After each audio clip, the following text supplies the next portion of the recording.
अनिका, तुम सुन रही हो ना मेरी बात? तुम मां बनने वाली हो अनिका। अनिका को धीरे धीरे होश आने लगा था। तभी डॉक्टर के ये शब्द सुनते ही 18 साल की अनिका की कमजोर आंखें एकदम से चौड़ी हो गई। वो समझ नहीं पा रही थी कि वो आखिर प्रेग्नेंट कैसे हो सकती है। अभी तो उसकी शादी को 24 घंटे भी पूरे नहीं हुए थे और नहीं किसी लड़के ने आज तक उसे छुआ था। ऐसे में अनिका प्रेग्नेंट कैसे हो सकती है? जितनी शॉक्ड अनिका थी उतने ही शॉक्ड उसके पापा भी थे, जो वही डॉक्टर की केबिन में खड़े मानो आने वाले तूफान को भांप रहे थे। तभी डॉक्टर ने गौतम से कहा, देखिए मिस्टर गौतम गुलेरिया, मैं समझ सकती हूं कि आप दोनों इस वक्त बहुत परेशान होंगे, मगर आप लोग कोई भी फैसला ले उसके पहले मैं एक बात बता दूं कि प्रेगनेंसी 4 महीने पार हो चुकी है, so abortion is out of the question. Anika को लग रहा था कि हो न हो डॉक्टर से जरूर कोई गलती हुई होगी, इसलिए नर्स के सहारे खड़ी होते हुए कमजोर अनिका ने थोड़ी ताकत जुटाकर डॉक्टर को डांट दिया, ये आप क्या कह रहे हैं? ये नामुमकिन है। लेकिन डॉक्टर के कुछ बोलने से पहले ही गौतम गुस्से से तिलमिलाकर अनिका के पास आए और उसे जोर से थप्पड़ मार दिया और बोले, इसका जवाब डॉक्टर को नहीं तुम्हें देना है बेशरम। हॉस्पिटल से बाहर कुछ देर बाद अक्सर कार की बैकसीट पर बैठने वाले गौतम आज अनिका को पीछे बिठाकर खुद ड्राइवर के साथ वाली सीट पर बैठ गए थे, मानो ऐसा करके वो अनिका को अपनी नाराजगी जता रहे हो। अनिका जानती थी कि एक बेटी होने के नाते आज उसने अपने पिता को दुनिया का सबसे बड़ा दुहक दिया था, एक बिनबियाही मां बनकर। इतना दुख उन्हें अनिका की मां के गुजरने पर भी नहीं हुआ होगा। लेकिन ये सब जानते हुए भी अनिका फिलहाल कुछ भी करने के लिए फिजिकली या मेंटली सक्षम नहीं थी। उसका शरीर कार की बैक सीट पर कमजोरी के साथ साथ शर्म से मानो जम गया था। मनाली भारत का बेहद खूबसूरत शहर है। यहां देश विदेश से आए टूरिस्ट्स के कारण शहर में रौनक लगी रहती है, मगर अनिका को ऐसा लग रहा था मानो आज मनाली का हर इंसान उसे सवालिया नजरों से बस एक ही सवाल पूछ रहा हो कि आखिर कौन है इस बच्चे का बाप। लेकिन इसका जवाब तो अनिका के पास भी नहीं था। वो बस नम आंखों से एक ही बात सोच रही थी कि जब आज तक उसे किसी लड़के ने छुआ तक नहीं, तो वो प्रेग्नेंट कैसे हो सकती थी। अनिका इसी उलझन में थी, तभी उसकी कार उसके घर के बहुत ही बड़े गेट से अंदर एंटर होती है। वो गेट बहुत ही पुराना था और उसमें जंगल का चित्र भी बना हुआ था।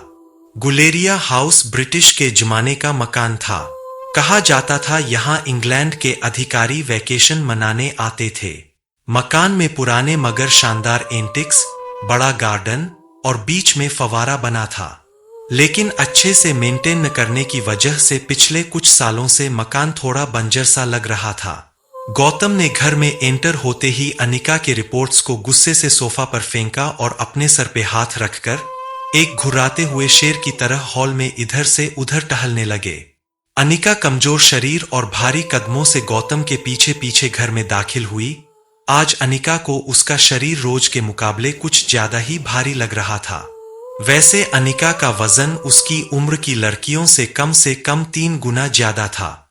गोल मोटा सा चेहरा, मोटा पेट और ठुड्डी इतनी वजनदार थी कि अनिका की पूरी गर्दन छिप जाती।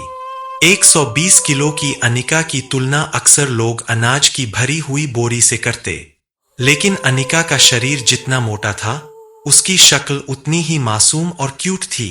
चेहरे के दोनों तरफ एक एक रसगुल्ला लगाया हो वैसे नरम मुलायम सफेद गाल, ठंड की वजह से हमेशा लाल रहती उसकी नाक और पूरे जहां की मासूमियत को समेटकर बनाई गई हो वैसी उसकी 2 आंखें।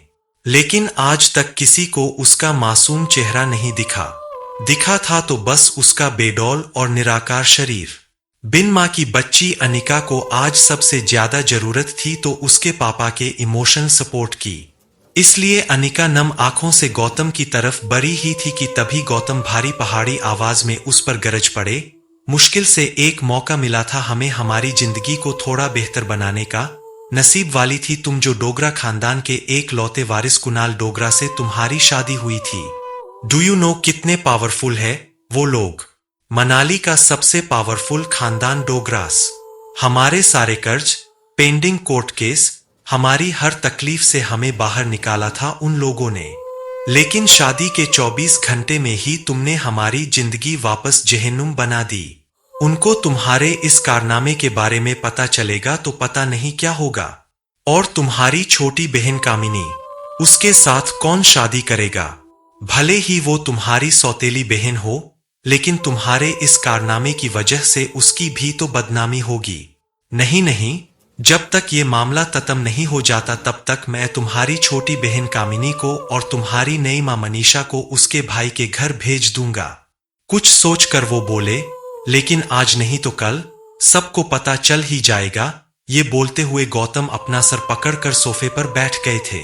अब उनकी आवाज में गुस्सा कम और डर ज्यादा सुनाई दे रहा था। लेकिन गौतम के आंसू मानो करारे शब्द में बदलकर उनके मुंह से निकल रहे थे।